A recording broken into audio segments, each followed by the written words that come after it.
people don't have to die. You hit them and they get back up. I hit them and they stay down. Why are you doing this? Because I think you're a half measure. I think you're a man who can't finish the job. I think that you're a coward.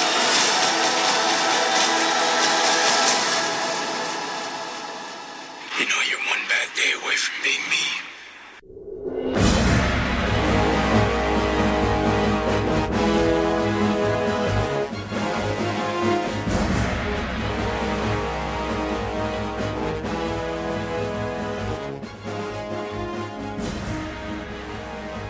Hey everyone, and welcome to the Nerd Room, where we talk all things comics and movies. This is episode number 14, where we're discussing Daredevil Season 2. I'm one of your hosts, Tim. I'm Troy. 13 episodes down. Oh, it's beefy, yeah. Binge watching. Oh my goodness. Just off the top here, we wanted to extend well wishes to Sanjay and his family. They had their little baby this past weekend. Everyone's healthy and happy. Awesome news. Congratulations, buddy. Yeah, congrats, buddy. Get some sleep.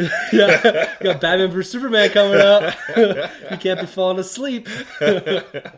C2E2 was this past weekend. Yes. So it's kind of the big start to the cons. You said it's in Chicago. It's the Chicago Comic Expo? Yeah, Chicago Comic and Entertainment Expo or something like that. And this is kind of where we get kind of the first pass at some of the big panels. So Marvel had a big presence there. Nice, of course. Star Wars had a presence there. Awesome. DC had a presence there. And so we're starting to get a lot of information. And Star Wars and Marvel in particular, we're dropping a lot about their ongoing comic series, what's coming up in the next few months. So we're going to see those in the solicitations coming up here. Perfect. The big one, one of the big ones was they had a Star Wars book panel. And, very similar to how last year we had kind of this Journey of the Force Awakens banner. So these comics leading into and these books kind of aftermath, giving us a bit of prelude story into The Force Awakens. They're announcing stuff now for Rogue One. Oh, man. Yeah. That's going down. Yeah. So we got our first look into what's going to be released as far as prelude comics for Rogue One. So we're getting a short 3-issue series, prelude comic series to Rogue One, and a single one-shot. Oh, okay. And apparently this is going to be right before Rogue One. Wow. And Rogue One is right before Episode 4, right? Okay. And and then right after Rebels. Yeah, exactly. So there's a very small time frame there. So it'll be interesting how they weave these stories in. And there's also a novel dropping called Star Wars Catalyst. Oh, okay, cool. And so that's, another Del Rey book, similar people that have done the Aftermath and stuff like that. Okay, yeah. And so we're getting, again, this is tying really close to Rogue One because of the constrained time frame. And unlike the stuff for Journey of the Force Awakens, which takes place basically right after Return of the Jedi, and that's both in the comics and the Aftermath. We're with the new books coming, Bloodline and that, we're going to get a little closer to Force Awakens. Yeah. But this stuff's going to be right on top of Rogue One. Nice. Which is kind of nice. And, a lot of this, I don't think particularly you have to read all of this stuff. No. But it enhances the viewing of it, right? You're going in with a little more backstory. Exactly. You kind of have an idea who the characters Yeah, are. and I find Star Wars does such a great job of doing that. Yeah. Right? Yeah. And it's bringing you more into this. I just finished reading Before the Awakening. Yeah. Which is the story. It's 3 short stories. Yep. And I know you haven't got fully into it. So I won't spoil anything. Just but getting started. Rey, Poe, and Finn. And it's kind of their backstories right before The Force Awakens. And so this was released the day of The Force Awakens. So there wasn't any spoilers going in or anything like that. But it's a fantastic read. It's an easy read. Yep. And it touches on a little bit of Finn's, what would you say? Adversary. There. Yeah. Traitor. Yes. Traitor! Yeah. So, it gives you a little bit more dynamic there, and it helps you understand that battle a little more, which is pretty cool. Does it touch upon a little bit of the guy that leaves the marks on Finn's helmet? The one that leaves the bloody I don't hand, know. So there's 4 or 3 troopers plus Finn. They're in like this squad of 4. And it's the relationship between all of them. And it really shows like how Finn's like this badass fighter and stuff like that. Cool. And so I don't know exactly who the stormtrooper is, but based off of kind of how Finn's story ends, it's quite possible that it could be one of these guys. Okay. Particularly there's kind of like a weak link character in there that he's always kind of looking out for. Cool. And so it might be him. I don't know. Yeah. So it'll be interesting to see going forward if they ever give kind of a name. Because they have their FN signatures, right? Yes, that's so right. there's no names of these characters. Exactly. And that guy never speaks or doesn't have I don't know if he has a designation on his uniform or whatever, but it'd be interesting to see. But that's kind of a cool thing. I never really thought about that. Yeah, okay. Nice. Yeah. So we also had the Marvel comic panel. So they had, I think, Excellent. 2 or 3 different panels that kind of had an all different panel. And a couple others. I can't remember exactly like what. Avengers panel, or was that maybe underneath the all-new? Maybe? Yeah, I think it was under there. And then they had kind of a Civil War panel, I think, too. or Civil War 2 panel. But they announced some cool stuff. So a new Thunderbolt series coming. Yeah. With Bucky at the helm. Cool. So instead of Baron Zemo. So it's most of the team, kind of the band getting back together. Yeah. But Winter Soldier is going to be leading it instead of Baron Zemo. Cool. So he's probably gonna, stop doing the whole Nick Fury man on the wall thing. Yeah. Maybe So that comes to an end. it's interesting you say that because I just started reading Standoff. Okay. Which is this kind of the new kind of event that's contained within the Avengers titles. Yeah. So in S.H.I.E.L.D., all new, all different, Uncanny, and a few others. Right. And Bucky's a little involved in that one, right? Yeah, he comes back from the wall, from Yes. being the man on the wall, and kind of gets involved in that in the early stages. Uh-huh. And actually, I'm quite enjoying it. I've only read the prelude and the Alpha comic, I think it is. It kind of sets the scene, and then it now runs through, I think, 4 or 5 different series, multiple issues. So it goes all the way through April, I believe. Nice. So it's going to go all the way through April, and then you're going to jump right into Civil War. Wow. So 2. Yeah. Bucky's getting a lot of spotlight then. Yeah, he is. With the movies and everything in the comics. And even with that, they're talking a little bit about the Captain America Steve Rogers series with Cap coming back in that. And they said, really, we've got Sharon Carter, Bucky's going to be quite heavily in it. And it's a lot of Hydra, Baron Zemo, Red Skull. So we're getting back to the Cap stories that I love. Nice. Is it a little espionage-like, you think, too? I think so, yeah. Cool. Particularly with those characters, right? Yeah. I think that's right up the alley of Steve Rogers. Because you weren't a fan of the Planet X or Dimension Z, yeah. Yeah, which is something completely different than what we're used to with Cap. Yeah, exactly. It was a lot less grounded, and I wasn't a huge fan of the art, but I kept with it because I'm a huge Cap fan. But coming out of that, there's some cool characters that came out of that. Right. Particularly his son, I really liked. Yeah, came out, Ian. Is he Nomad? Is he Nomad now? Yeah, and so that was pretty cool. Cool. They also announced potentially kind of throwing around the idea of a new Jessica Jones series. Yeah. So coming off the Netflix series, the popularity that she got from there. Definitely. And they're talking about, maybe she get her own standalone series, again with Brian Michael Bendis behind as a writer. It's a good look. And then she's actually going to be showing up in Civil War 2. Yes, yeah. In the Choosing Sides. Choosing Sides, the anthology or whatever it is, which is interesting. I like that move. Yeah. I think it's good to bring her back into the fold. And I think you're going to see, again, we'll talk about this when we talk about season 2 of Daredevil. I'm imagining to see a lot more of Elektra coming back into the fold and Punisher too, right? Yeah. 2 big characters that had a big impact on that series. Yeah, definitely. They also talked quite a bit about Civil War 2. So they're starting to lift the lid, kind of shed some light on this event. We don't know a whole lot about it. Right. And it seems to be coming kind of almost out of nowhere, right? Yeah. Almost just purely as, we're going to tie into the movie. Exactly. And they're giving us, again, another Civil War. So we had the Civil War and Secret Wars. We had the original Civil War. Yeah, it's a little bit of an overkill. Stuff. So, but it seems like it's going to be a bit different, but it's going to be a big event. Oh, yeah. We just rolled out of Secret Wars. I feel like I just finished it. Yeah. We're coming into this massive tie-in, almost touching every corner of the Marvel comic universe. Definitely. So they announced several tie-in miniseries as well as the comics that it's going to run through. And this is just a start. So it's going to kick off with a couple issue prelude in April. Okay. And that will lead into Free Comic Book Day, which is May 7th. Nice. That will be kind of a prelude to the Road to Civil War 2. Yeah.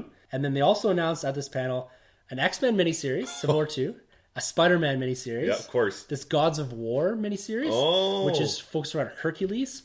Oh, cool. Yeah, so Dan Abnett is doing that, so it's probably going to be pretty cool. Yeah. And then this anthology series, kind of this Choosing Sides. Yeah. Which we got a cool image of. Right. Where they kind of revealed the sides. Okay, of what our heroes are going to be. Exactly. Yeah, so for Team Captain Marvel, we got Monica, which was, I guess, in the 80s, like the African-American Captain Marvel. She-Hulk, Ant-Man, Winter Soldier, Hawkeye, Blue Marvel, Medusa from the Inhumans, Captain America Steve Rogers, The Vision, War Machine, and Spider-Man Peter Parker.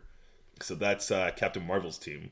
Yeah, some surprises there, know? Yeah, it's kind of funny. And that team represents change for the future. Yeah. Right? So I guess just quickly going back. So I think this is based around essentially that there's a new hero that shows up that can predict the future. Exactly. To some very precise degree of accuracy. Mm-hmm. And one side, Captain Marvel's side, wants to use him to essentially do the Minority Report thing. Yeah, exactly. And arrest superhumans before they essentially commit a crime. Yeah. Where Iron Man's on the other side, where he doesn't want to use this, right? You haven't committed the crime, you're not guilty of anything. Exactly. So it's a different stance from what Iron Man took in the original Civil War, right? Yeah. He's kind of on the side that you would expect Steve Rogers to be on, right? Exactly. Yeah, it's a little different. And my funny thing is, because I'm a big Spider-Man guy, as you guys must know, And for Spider-Man to be on this team, it's a little different because it's such a big change. Going back to A Brand New Day, he supported the whole, made a deal with Mephisto, which is basically the devil, and they changed everybody's mind on knowing the secret identity of Spider-Man. And when he did that, it actually had huge backlash. So I'm surprised he'd make such a big move again. So we'll find out what happens. That's interesting. Team Iron Man now. We got Black Widow, Deadpool, Captain America, which is Sam Wilson, which is really interesting. Yeah. And then we got Totally Awesome Hulk, which is the new Hulk. Hercules, Black Panther, and Luke Cage. Thor, which is Foster, Jane Foster. Miss America, and Star-Lord, Daredevil as well. Yeah. So it's interesting teams we got going on here. Very diverse, which is pretty cool. You know, we're seeing, you know, I get a lot of things coming out of the woodworks here as far as characters and that. And I'm going to be interested to see how these individuals, because there's some characters in there, particularly like Steve Rogers, your Sam Wilson, stuff like that, how they're falling on one side or another. It'd be interesting to see, you know, where the split is. And I think that's where some of this anthology series is going to take us and helping us understand why certain heroes are on one side or the other. Exactly. Who do you think's the weaker team here? What do you think? I don't What know. team are you supporting? You know, Cap, you know, my man, is on this Change the Future. Yeah. And so I'm going to have to maybe take, you know, I don't know. I can't base everything off Captain America, know. but I like this idea of, you know, this whole Minority Report's kind of a thread that they're going with in the sense that maybe, you know, just protecting the future and maybe changing it a bit isn't the worst thing in the world. Yeah, after all they've been through. Yeah, see, I'm the same kind of way. I mean, I want to go Team Spidey, well, which is Team Captain Marvel, but I kind of seem like I'm kind of more on the Iron Man side. That kind of seems like where I would fall.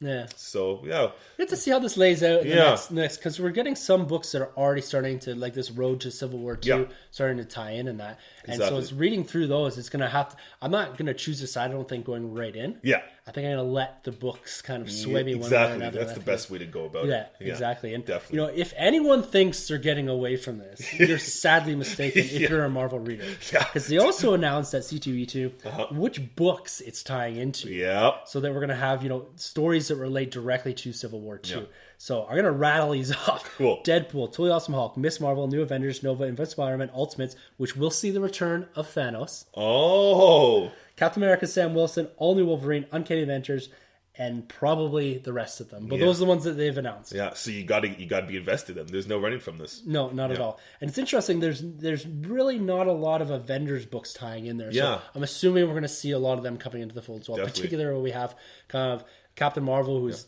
you know one of the leaders of A-Force. Yep. We get Iron Man, who's all new, all different. Exactly. So I think we're going to see all the books fold into For this. sure. So this is going to be expensive few months. Oh yeah, just like deja vu all over again. Funny thing, Miles Morales, Ultimate Spider-Man, is missing from the team, so we'll have to wait and see. Because I think someone did ask the question at convention to see where's Miles, and they kind of kept their mouth shut on there. So interesting. We'll have to see. Yeah, because he's quite a prominent figure now in the Marvel comics. It's Definitely. Interesting that he's not kind of front and center. Exactly. So maybe he's playing kind of this, you know, Spider-Man role, and where they're kind of tugging back and forth on him. You know, come this side, come that over side. here. Yeah. So it'd be interesting to see where he falls, and he might be one of the pivotal characters. Yep, similar definitely. to a Spider-Man Peter Parker role. Exactly. So it's cool. It's cool. So we also got this past week a brand new X-Men Apocalypse trailer. Yes.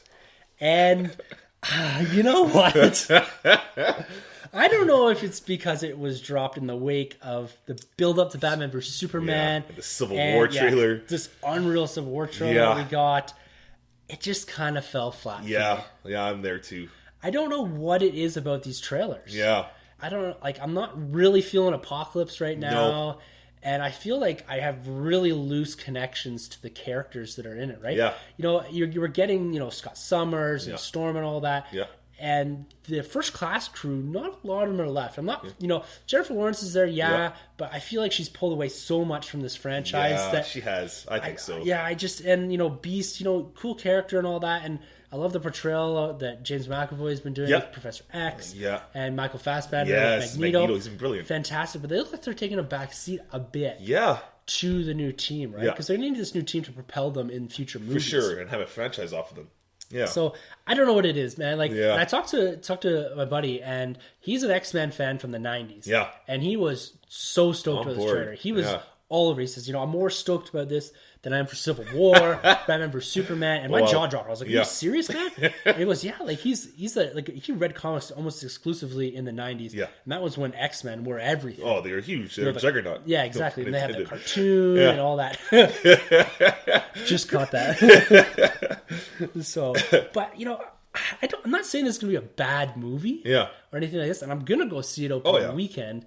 And I feel like I do have an attachment somewhat to the universe. Oh, yeah. But again, it's the characters that I'm not feeling a lot from. Definitely. And it could be one of those things, too, that once I get there and get watching the movie, I'm going to really enjoy it because my expectation level is not very high right now. For sure. Yeah. And those are sometimes the movies where I go in and I have the most fun. Yeah. Right? Deadpool was an example of that. I knew it was going to be good and funny, but my expectations weren't that high because I don't have a huge attachment to the character. Exactly. And I walked out thinking it's like one of the best comic book movies I've seen in a long time. Absolutely, I one of agree. the funniest movies I've seen in a long Oh, time. yeah, definitely. It's awesome. It's the same thing with me. X-Men Days of Future Past, again, I wasn't really drawn into it. The trailers weren't doing it for me. I hated the look for Quicksilver. Yeah. And I went into the movie and I was blown away. I loved it. It was one of my... I think it was number 2 to Winter Soldier in my comic book movies for that year. I loved it. Yeah, I'm the same way. Yeah, right? Yeah, It I is loved great. that movie. Yeah. And I think, too, because it had some of those old characters. Yeah. I'm missing a bit of Wolverine. Yeah, I kind of think- need a bit of it. Yeah, and because I had the same sentiment going into First Class, and I love First Class. Mm-hmm. And there was no Wolverine in that. It was a new team, new characters, almost like a soft reboot at the definitely. time. Yeah. And I'm hoping that I go into this with that same sort of sentiment, like, I'm not really feeling it, but I walk out just being like, oh man, that was so good. Mm-hmm. So it does look a little bleak, though. Yeah, and you know what? This probably has one of the best cast in all the the superhero. Like the cast is phenomenal. I love Oscar Isaac. Yeah. I really like his voice in the trailer, but I'm still not a big fan of the Ivan Ooze look. No. It's not really selling me. The special effects look a little more cleaned up this time around. If you look at the old trailers, the special effects were a little funny, especially when Salak does the whole car slice. Yeah. It looks like they cleaned it up a lot this time, and I love her costume. It's like right off the comic. Oh, yeah. So that's cool.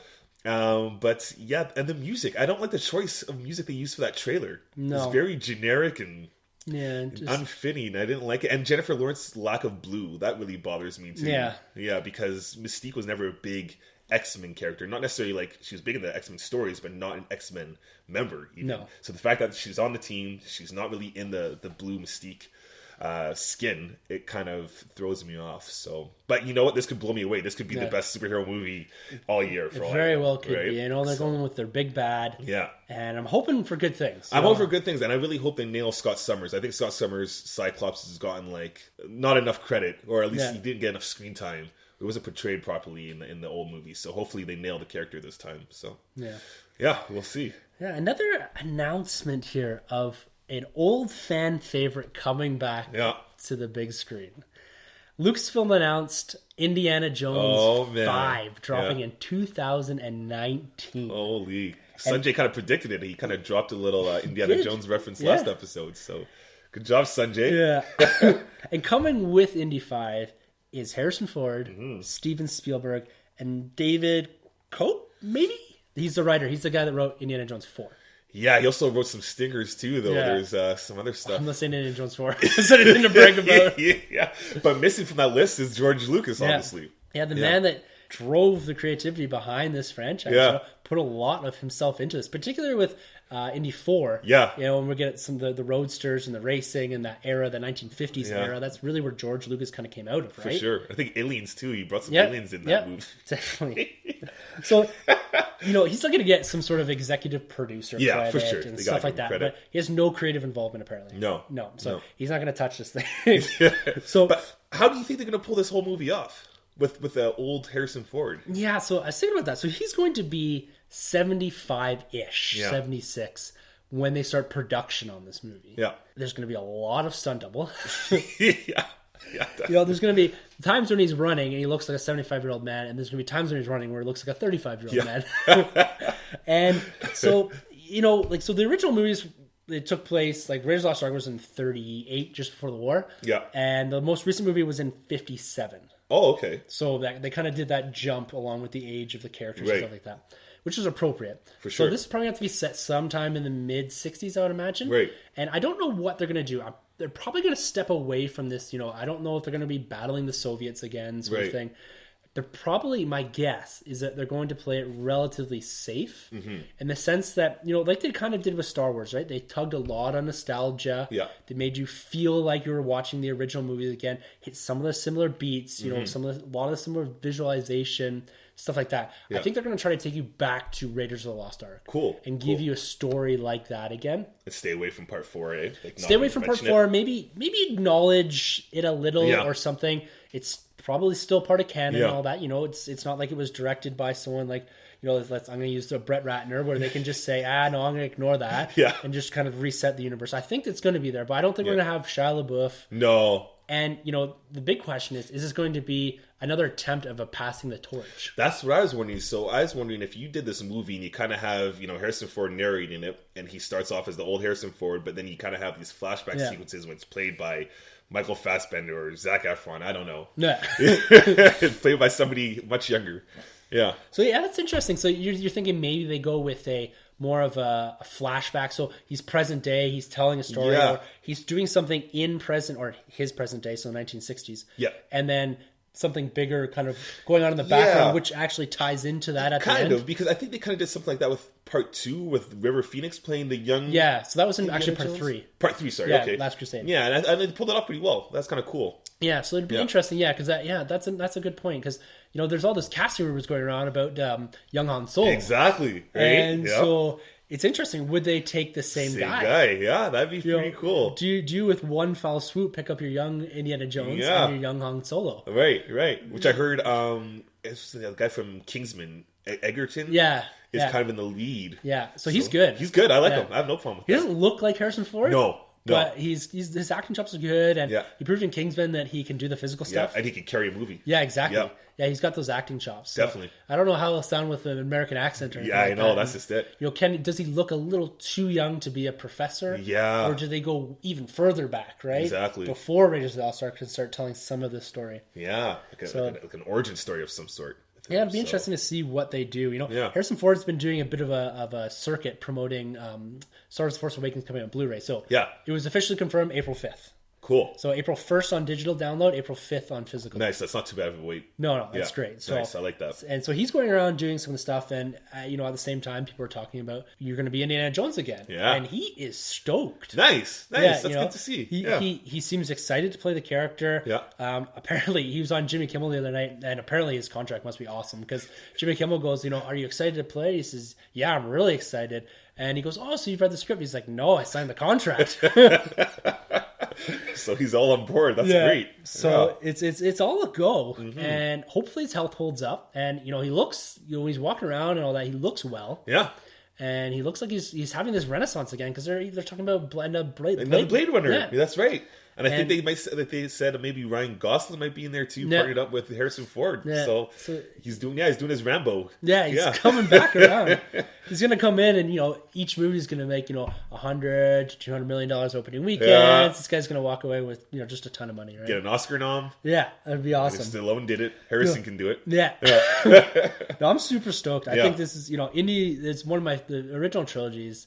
One of my favorite set of movies. And I'm just excited to see this stuff continuing. And, I know that Hollywood seems to, just continually be revisiting old franchises and trying to reinvigorate them. And Disney kind of seems to be at the forefront of this, right? But, for me and you and our generation, I'm happy to see it. Definitely. People might call it stale and people might call out the lack of creativity. But as long as they're producing content, like they showed it with The Force Awakens, they can reinvigorate a franchise and produce awesome content and essentially open this up again for an entirely new generation. Exactly. And I think that's what they're going to do with this. Yeah, definitely. And talking through there, your idea of establishing kind of this young and kind of having this dual storytelling, I think that's really cool. Yeah, I think it would work. So hopefully, and it's another way, like you said, to pass the torch to the next generation, the next actor portraying Indiana Jones. And you're not relying on Harrison Ford to hold the whole movie across, right? Like, exactly. He was quite a prominent part in Force Awakens. Yeah. But at the same time, there's a lot of other actors that were, taking on the torch, your Rays, your Finns, and stuff like that. Yeah. So I really like that, man. Yeah. That's good. Yeah. So hopefully we'll wait and see. Can't wait to hear more information about that movie. Yeah. Yeah. So, 32 months ago. Yeah. Warner Brothers announced Batman vs Superman. Oh man, at Comic-Con. Oh. And we are 2 days 2 days away. Oh my goodness. Can you believe it? I can't wait. Can't wait. Hopefully, our main man Sanjay Yeah. can make it out to the screen. Yeah, hopefully. We're cheering for you, buddy. If not, we will tell you everything. You've been waiting 32 months, bud. I know you're listening to this because you got nothing better to do. But no, we won't spoil anything. Unless you don't show up for the podcast. Yeah, but he's doing a good job staying off of Twitter because I'm going to be honest, I've already been spoiled a couple times with this movie, so it's unfortunate, but I might have to come off Twitter for a little bit too because I think it's getting almost, out of hand. It's almost time to go, almost blackout. Yeah, because I don't want to see anymore. I feel like we've seen it all, and I've probably been on this podcast. I've probably been the one that's been maybe the most negative towards the amount of footage they've shown and stuff like that. Mm-hmm. But by no means do I think this is. I'm super excited for it. And the reactions coming out of it are interesting because, again, they seem a bit polarized. Fans seem to be loving this. The initial reactions coming out of the premieres, particularly on Twitter. On Twitter, they're always short, non-spoilery. They always seem to be quite positive. And so those are the first reactions we're getting. And people are loving this. Nice. Like, the fans of the series are going to love it. It really kicks off the DC cinematic universe very well. You get everything you wanted of a Batman vs Superman movie. And then today, roll in the critics. Yeah. The people that I guess do this for a living or whatever. And they're panning this thing. Oh man, horrible. And it's tough to see, to see again another Zack Snyder movie. Yeah. Just be so polarizing. Just mixed. And because his average kind of Rotten Tomato score, we'll use this as kind of a proxy to see what the critics are saying. For all his movies, there's around 50% usually. Yeah. And currently, Batman vs Superman, this is a very small population. I think there's about 40 or something like that critics in that weighing in on this on Rotten Tomatoes. Currently, sit at 40%. Oh boy, yeah. That's not great because usually out of the gates you end up with an extremely high score. Like you take your Winter Soldiers, your Guardians, Deadpools, and stuff like that. Amazing Spider-Man 2 even. Yeah, they all landed in your 90%. When you're coming right out of the gates. And that's just a factor of the lack of, most people going on to these things are going on to heap praise onto these things. Where it seems like some of these critics are going on and just literally just dogging this movie. Oh, wow. And I'm just going to read a couple of some of the more outlandish, overlong, underdeveloped, almost entirely humorless. Oh, wow. Yeah. And it's just stuff like, it's very similar to that, right? Yeah. Constantly threatening to collapse from self-seriousness. This epic is way too much for everything, including CGI, Oscar winners up the wazoo. Wow. I don't know how much this is justified. We'll be the judges of that for ourselves.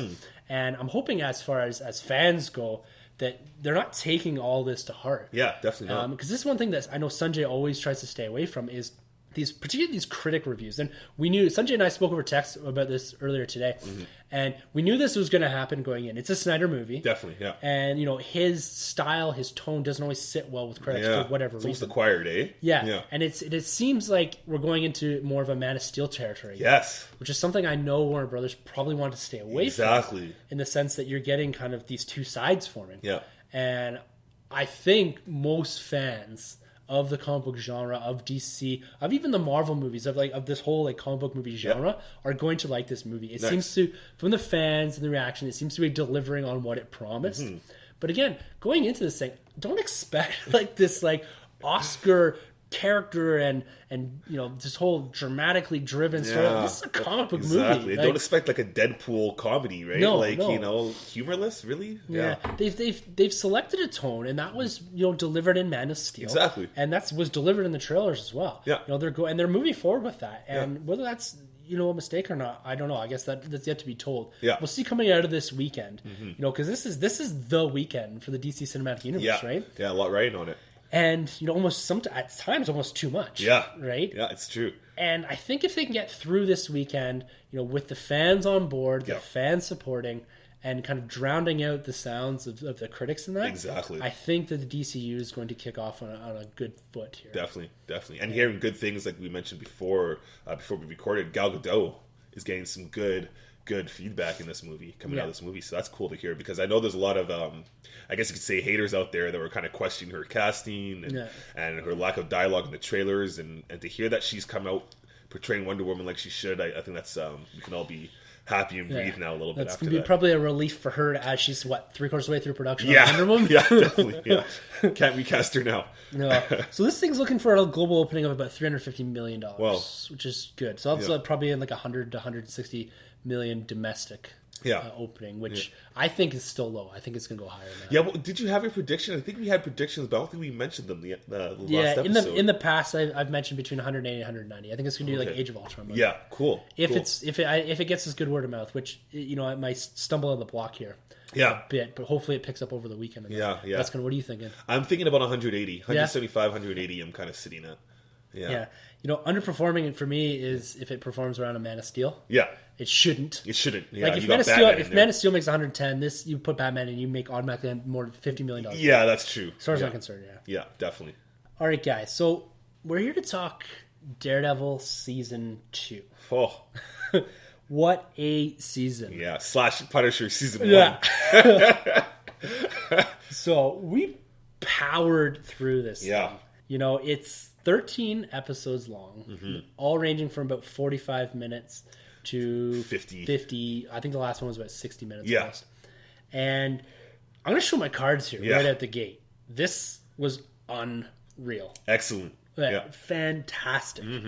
And, but one of the things, looking at this, before we go right into spoiler territory, I think we're going to jump almost right into it here. Yeah. But did you think it was too long?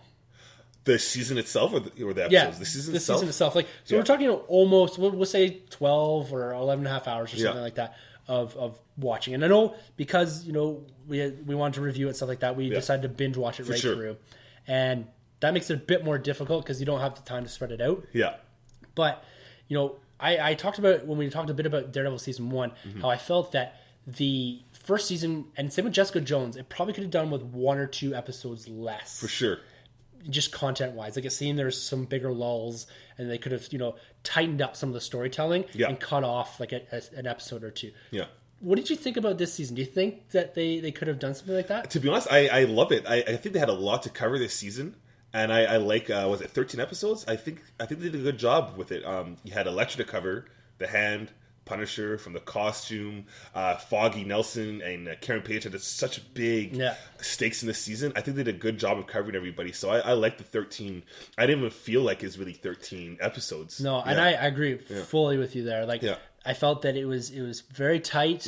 It didn't have any big lulls. There might have been one episode that had a bit of a lull. A little fat on there. But at the same time, this spent a lot of time kind of setting up other things too. And I found myself kind of in the last couple episodes being like, touching the mouse, seeing like, oh, how much time is left? Like, how are they going to wrap up this, and this? Yeah. And so I wanted more coming out of this, right? Yeah. I was, and sometimes I found myself, I had no idea what was going on. Right. And all I wanted to do was like, let's hit this next episode. Yeah, just jump right into it. Yeah. And so phenomenal. And really the barrier for entry for this too is, you don't have to see any of the Marvel movies. No. You don't even have to really see Jessica Jones. There's some of the parts that enhance it. Seeing Daredevil Season 1 is almost a must. Yeah, definitely. Because it sets up the character. But I think this season benefited a bit from that first season setting so much up as far as Daredevil. Yeah. And we just get right into Daredevil kicking ass. Oh, right off the bat, he fought Punisher first episode. Yeah, that was fantastic. Oh my gosh. So we're going to jump right in here into spoiler territory. Yeah, guys. So spoilers from here on. So we can talk a bit more freely about the plot, about characters and story development, stuff like that. So spoilers if you haven't seen this. And we're going to be jumping all over the place, so we're not going to go through this chronologically or anything. Right. So we're just going to kind of hit certain kind of high-level stuff, particularly with some of the characters, costumes, stuff like that. Awesome. So we're going to be all over the place. One thing that we did kind of allude to here is this is a lot denser season, I found. Yeah. The first season focused a lot on Daredevil, Wilson Fisk, a bit on Murdoch and Nelson. Yeah. I felt that Foggy didn't get as much time to shine in the first season. And he was a little shaky, his character, or the acting at least for him, right? Yeah, exactly. But in this season, we get multiple storylines, Yeah. multiple brand new big characters Yes. in the Marvel Universe, and we get a lot of these stories kind of weaving in and out of each other. Right. And like I said, at times I found myself kind of confused at what was going on. Yeah. Particularly when we got to some of the deeper, more mystical ends Yes, of things. like the chase and Yeah. the hand. Yeah. So I got a little more confused there, but I felt like that when going through, everything tied in rather well. Yeah. Even bringing in characters, which we'll talk about in a little bit, from season 1 that were unexpected. Yes. But did you find any of the denser storytelling harder to wrap your head around at times? Like, were you ever kind of confused or lost or anything like that? I would say going back to the mysticism part, that was a little tricky there. I don't know if it's because I was binge watching it pretty late. I was a little tired or not, but I found that was a little funny to follow. Yeah. I really liked the courtroom and the lawyer stuff going on this season. I liked it last season, but everything was stepped up. Everything was enhanced. Yeah. What's the character's name? Or the actor Charlie Cox does an Yeah. incredible job playing Daredevil. Yeah. Right? He just stepped it up. His portrayal is unreal. It's so great, Like- and it's so human at the same time. Even when he's in the costume, you still know he's a human underneath that suit, and it's very easy to go Batman, right? Yeah, It's very oh, yeah. easy to just have this guy and just grunt and just kick ass, and he has all the answers. But this guy goes out there and gets his ass kicked day in, day out. Yeah. And yeah, just incredible job. This guy's so believable at what he does. Yeah, and when you put him opposite John Berthel's Punisher, Oh, who my is the goodness. breakout character, in Yes. my opinion, of the series. Absolutely. When you put them opposite, and particularly that scene on the roof when they're debating their ideologies, Oh, you believe so much coming out of their so mouths, much. right? Yes. And you believe like how real and how, I'm gonna say good, for lack of a better word, that Daredevil is. He believes in humanity, he believes Yes. in helping people. Yeah. And you really believe that coming from Charlie Cox's performance, even Yeah. behind a mask, right? All Yeah. you're seeing, and it's not like he has the benefit of emotion on his face, because a lot of it's dark. You're not seeing his eyes. Can't see his pupils. Yeah. Yeah. And so he's conveying a lot of that through his body, Yeah. through his body language. It's fantastic. Which is great. And then even Punisher convinces you, like, he's telling you where he's coming from. He's telling you why he does what he does. And you're Yeah. kind of like, yeah, I kind of see where you're coming from. Yeah. You're rooting for both of them. Yeah, and that's the thing too with Punisher is I likened it to. Have you ever watched the series Sons of Anarchy? Like 2 episodes. Yeah. Yeah. So it's about this biker gang, and they're just horrendous people. For sure. But you find yourself continually cheering for them, Yeah. and wanting to learn more about these people and becoming invested in these people. And Right. I found myself with Punisher becoming so invested in his character, being like, he's doing awful things. Yeah. And there's a few moments, particularly when he's in court, where I'm kind of like, oh, I took a step back and was like, yeah, he really is killing people's fathers and brothers and Yeah. stuff like that. And maybe these are horrible people. But then looking at Daredevil's side, when he says, these people need help. They Yeah. don't need to be in jail. They don't need to be killed, sort of thing, right? Exactly. So I found myself kind of going back, having this internal moral debate. Like, Yeah. do I support Punisher, who's going out and just murdering people? Or Right. do I support Daredevil more? His methodology, which Punisher calls out at one point, Yeah. says, like, you put these guys in jail, and then they're back on the streets a year or two later. Yeah, no, the showrunners do such a good job of grabbing the audience and pulling them in each direction of where do you side with their differences, Yeah. with their beliefs.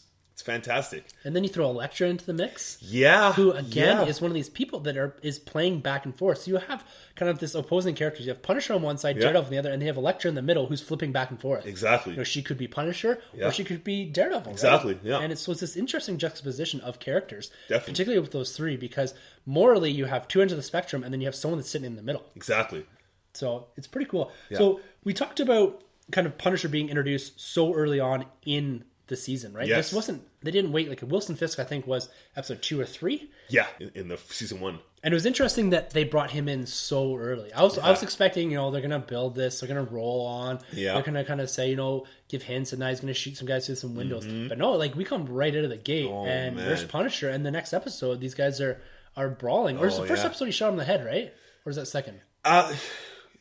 I think that was the second, because Yeah. Foggy finds him episode 3. Yeah, okay. Yeah, yeah. But yeah, we get right into it. Oh, right? like just gun blazing. Yeah. It's, oh, man. And I love that line. I said it when we were getting pumped up for a couple episodes ago, like that. He looks at him and just goes, bang! Yes. Shoots him right in the He forehead. delivers Yeah. that. Oh, man. His story is quite complex, right? It's Definitely. kind of like layers and layers of conspiracy theories. Right. And we'll jump around. We'll kind of take Punisher's story here and kind of just shove it into one kind of discussion here. For sure. We see him coming out of the gates, and we get some idea of why he's doing this. Yes. The fact that he's an Afghan, an Iraqi war vet. Yeah.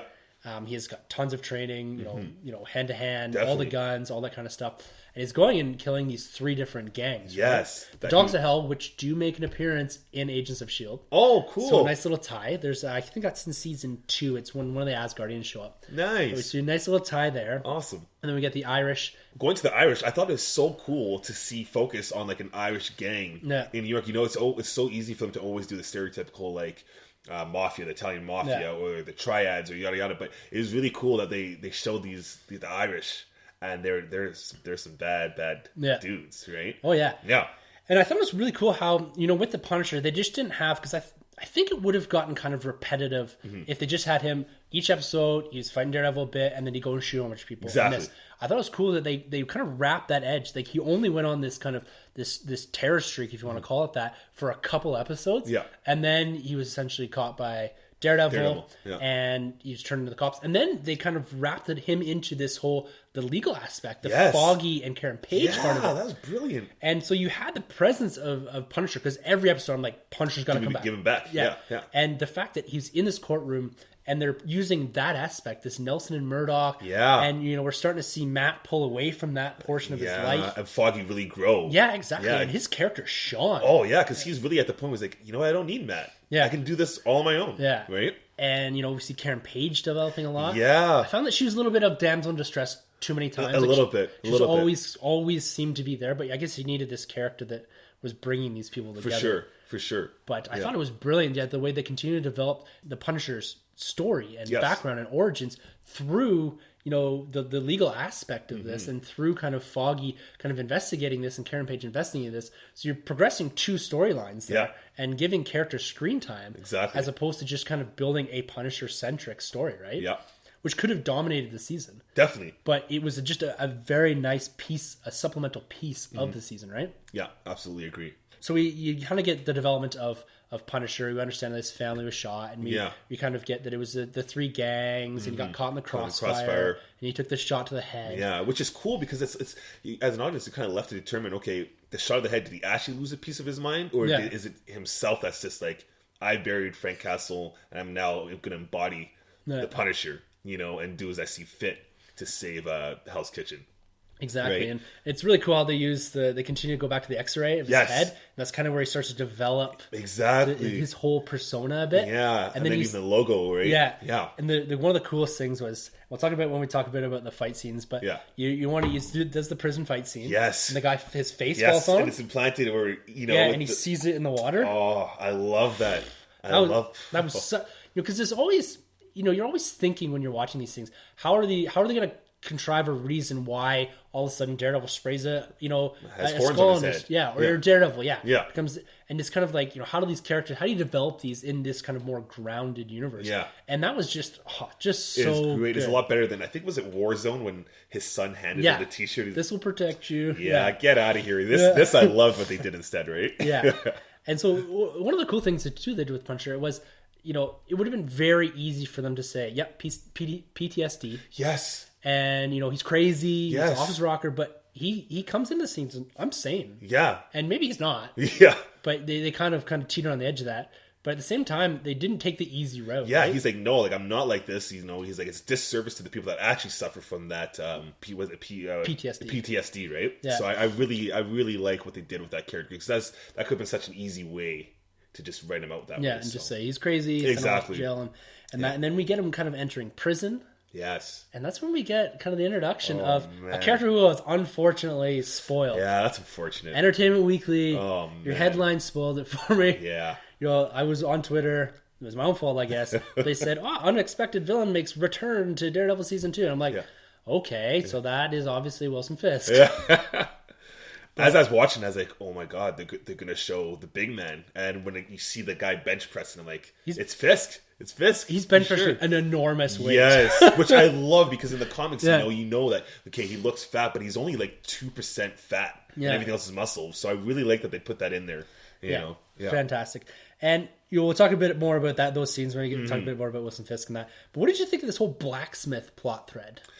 It was okay. That's kind of my one. I have another weakness after, but we'll talk about that later. But that was another week. That's one of my few weaknesses I had for this season. I would have to agree. I thought it was going to tie a lot more into the hand and chase thing. Yes. I thought the blacksmith was part of the hand or something like that. And that's how we were going to get all of them back together. Yes. As opposed to what happened was it turned out it was his, again, spoilers, it was the colonel or whatever that was, or the captain. Commander in charge in the first place, right? Yeah. And so then you get kind of this weird kind of almost, I'd say, rush story of all of a sudden it was like his former commander and some of his colleagues that end up, so when he's on the boat there, the one guy yells at him, it's been a long time, Frank Castle, and that's the dude from the picture. Exactly. And then all of a sudden it's kind of like, I got going, I was like, and I was thinking about it in between kind of viewings, I was like, I'm gonna guess that the blacksmith is this commander. Like, the guy's kind of a prominent actor. He's in stuff. He's always a warden or a chief of some sort. And I'm thinking to myself, are they gonna take the easy route out and make him this blacksmith to close out this loop of this Punisher story? Exactly. And I really thought it was going to be something a lot bigger. Yeah. And I had to say, that's one of the weaker points, I think, Absolutely. of the Punisher story. Yeah. All around fantastic. Oh yeah, incredible. But I think they kind of took the easy way out there. And rushed that. And, they could have left some more open threads. And, he's got to get a spinoff. He has to. But he has to, yeah. Is he going to show up in Defenders, maybe? The crossover. Yeah. So, the reception that he's getting, I haven't heard a single person say that John Berthelot's performance as Punisher has been anything. Oh, it's great. Outside of fantastic, right? It's straight out of Frank Miller and it's just right out of the Frank Miller comics. There's a great comic actually I have down here, Daredevil and the Punisher, called Child's Play. That's written by Frank Miller, 1982. Fantastic. And this guy's just right out of that comic. Yeah, and the way that John Berthelot carries himself. Oh. And he's very stoic and methodical. Yeah. And you believe him when he's like, and some of the stuff is brutal. What he does, right? Oh, yeah. And just a couple times he beats a guy's face with the back butt of a gun. Oh, my goodness. And he's that twinkle in his eye that just has, he's a little crazy. Yeah, the trigger finger. Oh. Yeah, it's when he finds all the weapons and his fingers. Oh, man. So good. Yeah, he's fantastic. Yeah. Brilliant. And great move to bring him into the fold. Definitely. Here. He fits this universe so well. Yeah. And he fits this, particularly the Daredevil series. Mm-hmm. And, I have nothing but good things to say about. I'm so glad he's part of the Marvel Cinematic Universe. Yeah. Right? And he's someone that they could easily bring into, all these characters actually, coming out of this season in particular. If Daredevil showed up in Civil War, Infinity War, Punisher, whatever, there's no problems bringing those characters into the fold, right? It's, when you look at a show like Agents of S.H.I.E.L.D., which I'm a fan of, I watch it. Yeah. But that looks like it's harder to fit back in the Marvel Universe, even though it ties probably more directly into it. Mm-hmm. But these characters, all of them just are fantastic. They to see that Punisher have some dialogue with Chris Evans, Captain America, right out of the Civil War comic, to see those two banter, oh man, I'd be blown away. Yeah, I'm hoping that we get a drop or something in Civil War about what's going on in Hell's Kitchen. Exactly. Yeah, we'll talk about some Easter eggs a little later on. For sure. But let's talk a little bit about Daredevil himself. So, we kind of talked a bit about Charlie Cox's portrayal of him as, being a real character, very grounded and human character. Yes. But we start to get into a bit of, we alluded to a bit here, the mysticism of Daredevil, right? Yeah. And me not being super familiar with the comics, at first that kind of threw me off. Yeah. Because I'm expecting, at times, Daredevil to be a lot like Batman. Yeah. Yeah. Very grounded. You're always fighting people that, have basically just weapons and fists. Exactly. Right? And this master plan to fall back on. Exactly. Yeah. But we get Daredevil kind of, at first running around fighting Punisher. Yeah. And then we start to see, the introduction of Elektra and this whole hand and chased, which dominates the back half of the season. Yeah. And for me, I found, it took me a little bit to get into this particular portion of Daredevil's storyline, in the sense that it was almost too out there for me. Yeah. But once we got into the story a bit more, I think they kind of explained it a bit, because this whole hand, it was alluded to a bit, in some of the posters and also the trailers and stuff like that. Yeah, I think they touched on it a little bit in season 1. Yeah, a little bit, because they got them a bit mixed up with the Yakuza and stuff like that. Exactly. And so they kind of alluded to that a bit at the start. Yeah, and they clear that up in the season. Yeah, exactly. Right? That, that guy says, who says I was with the Yakuza? Exactly. Oh, love it. So good. But I really see them building this kind of whole mysticism. And this is going to tie in well to Iron Fist, I think. Absolutely. Yeah, because you had Madame Chow making another appearance. Nice cameo there. Yes, because she ran off in the last season, right? Yeah. Yep. And this whole idea of, the hand and these ancient war going on, stuff like that fits really well with this Iron Fist thing. Exactly. So it's going to tie that series in a lot better, I think so. Definitely. Yeah. Yeah. And so we had some kick-ass fight scenes, but one of them in particular, so when we talked about it there a second ago, when Daredevil shoots, or Punisher shoots Daredevil in the head, yes, and he loses his hearing. How terrifying would that be? Oh my goodness. Right? Yeah, it's brutal. He relies on that so much, and when he lost that, it was just, he felt for the guy. Yeah, exactly. And I think what that really set up in a neat way was when he can't hear the hand soldiers, you can't hear their heartbeats, and they can only hear their weapons and stuff like that. That to me set up that aspect of how much he actually relies, because basically he sat there all night waiting for his hearing to come back, because he couldn't move. You can't see, you can't hear, he can't do anything, right? And he relies off that sense in particular, his hearing, to do everything. And then we see that come back around in a nice way when he's fighting the hand soldiers. So he can't hear them, and so at first he's listening to their swords, and then they figure that out, and then Stick tells him, listen to their breathing. Exactly. Oh man. And Charlie, he kills it. He kills it. Yeah, he delivers. He's fantastic. Like, he was great in the last season, and this season he just brought it up like 10 notches. Yeah. Yeah. And like I just mentioned there, Stick comes back into the fold. I thought it was a bit cliche, kind of how he showed up. Right, because it was like, Elektra's down. Oh, yeah. And Daredevil's going to get stabbed in the face. Yeah. And he kind of jumps in off the ceiling there. Those underoos. Yeah. Yeah, no, I feel that. It was a little cliche how he just kind of came in at the perfect time. Yeah. Right. But at the same time, they kind of explain it a bit how, they delve a little bit more into this, big war that he's been fighting for his whole life and stuff like that. So it does make sense why he was kind of there and stuff like that. But I found it a bit easy. Yeah. But did they ever explain why they had that humongous 40-story hole? See, that's what I was wondering. Yeah, so okay. You didn't pick up on it. Okay. Yeah, I didn't get anything off that one. No, so that's kind of another dangling plot thread, right? Yeah, are they going to come back to that, or and what they were doing? I don't know why there was this enormous hole in the middle of New York. Okay, so I didn't. That's interesting. Yeah, so maybe something that's come back to if you guys because those kids weren't at the bottom of that thing. No. Guy, yeah, I don't think so. Yeah, so they're in a different building.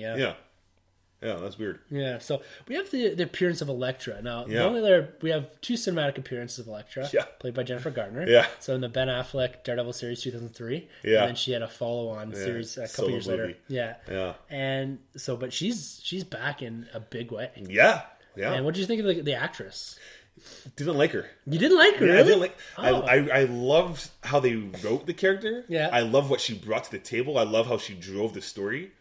But I gotta admit, I felt like she's just forced. I felt like she's just forced in my viewings, that she's just like, don't forget about Elektra. Here's Elektra. And when she showed up, I thought she kind of had the accent wasn't really doing it for me. I just felt, I just felt really forced that I'm meant to like this character, as opposed to Punisher just sold me.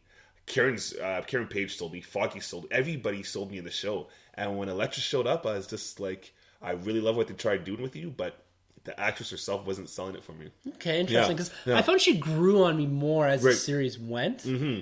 And I liked her kind of the more of the origin stuff that they did with her. Oh, yeah, the flashbacks? In the later seasons. So that was pretty cool how they developed her character. But I can see she was, I guess, the weaker of the newly introduced characters. Mm-hmm. But I think towards the end, she got particularly strong. Definitely. I found sometimes, I could see in the acting a bit where when she's debating, is she good, is she bad? Yeah. There's a lot of this back and forth. Back and forth is a little too much, yeah. It was a little too much. I did like how it was going back and forth between basically being a Punisher or being Daredevil was kind of cool. Yeah, that worked for me. As far as the fight scenes and stuff like that, she's pretty quick, and the physicality of her. But I have to agree she's the weaker, but I still liked her portrayal. Cool, yeah. I found it funny though that Daredevil's in this like combat armor with a helmet and all this kind of stuff, and she's in like this skimpy outfit with like her arms exposed, her legs exposed. Right. I'm thinking to myself, like, the guy beside you is like armored up, like he's got this special stuff that he can't get stabbed, and he's got his bucket on, and And she's sitting there just like barely in anything Yeah. with this thing over her face. I'm like, man, no wonder you're getting sliced to pieces. It's like Murdoch, introduce her to your tailor right away. You know? Yeah, which comes later. Yeah. You know, when we're talking about the mysticism and stuff like that, and kind of going back to kind of the hand chase thing. So we had Nobu coming back. Yes. And they're bringing this idea of resurrection, right? Which is something that's pulled right from the comics. Definitely, yeah. This idea. So Elektra goes through multiple phases of resurrection. Yeah. And sometimes she's resurrection, she's evil. And sometimes she's resurrection, she's fine and stuff like that. But Sometimes she's a scroll. yeah, too. exactly. We'll talk about that in a minute. But, you know, they were setting up this whole idea of resurrection throughout the series. Yeah. I found. And the last scene we see, again, I know we're in spoiler territory, but spoiler again, Yeah. is Elektra gets stabbed Yes. by Nobu, killed. Very similar way to she gets killed in the comic books by Bullseye. Yeah. Yeah. The scythe through the heart, Exactly. which is pretty cool in the final battle. Yeah. But it turns out that, she's the Black Sky and all this Yeah. kind of stuff, which I didn't fully understand what was Right. going on Yeah. there. Like she was the Black Sky the whole time, and Stick knew, but he kind of tried keeping it under the wraps. But at the same time, he had no problem trying to dispose of her too. I think. So I was was confused there, and I thought, Yeah. when they said it was a person, they referred to it as it. I thought maybe it was going to be like something else, like an inhuman or like a superpowered being. Yeah. Because she doesn't seem, other than being like, well trained and seemingly like as leaving a little child being able to beat the crap out of like, mature men. Yeah. She didn't seem to have any sort of like superhuman strength or powers or anything Exactly, like that, right? yeah. She's very well trained. So I never fully understood if she's something special. Right. And maybe that's something that they're going to continue on with in Daredevil season 3 or something like Right. that. Yeah. So they made it out like she had like this kind of like bloodthirst. And Arrow, if you watch Arrow season 4 right now, they're doing that similar with the sister. She kind of has this constant. She's always going out for blood. She has to kill in order to keep her sanity. So with this Elektra character, I thought they're going to try and do the same thing, but they didn't. So that's why it's kind of lost. Where I'm like, okay, well, what's so special about her? Yeah. Except for being like a very trained assassin. Exactly. Yeah. Even watching this with my wife, she was a bit confused too. She kind of says, particularly at the end when they reveal to her, you're the Black Sky, you're the one leader of the Hand, and they kind of bow down to her and all that. Yeah. And then all of a sudden she just snaps and has flipped sides again. And where my wife was sitting there in particular, and she kind of goes like, "What just happened? Yeah. Like, did I miss something? Did she say something?" So I found that storyline in particular, I think they were using it more as a setup for something in the future more. Yeah. Because we do see her after she's killed, she's buried, and then the last scene we see is her essentially getting resurrected. Exactly. And finally showing what's in that vault or vase or tomb or whatever. What was in that thing? Yeah, right? and they never fully developed that idea. It looks Yeah. like it's some sort of like sarcophagus or something like that. Yeah. And they never again developed. And I think this is because it spent some time setting this whole mysticism. So maybe we'll see this in Iron Fist or something. Yeah. But this whole like almost like zombie kid thing, Yeah. the blood draining, I Yeah, never all those fully got what was going on there. Exactly. And maybe that has more, you see more of that evolution in the comic lore a bit more that I'm just not familiar with.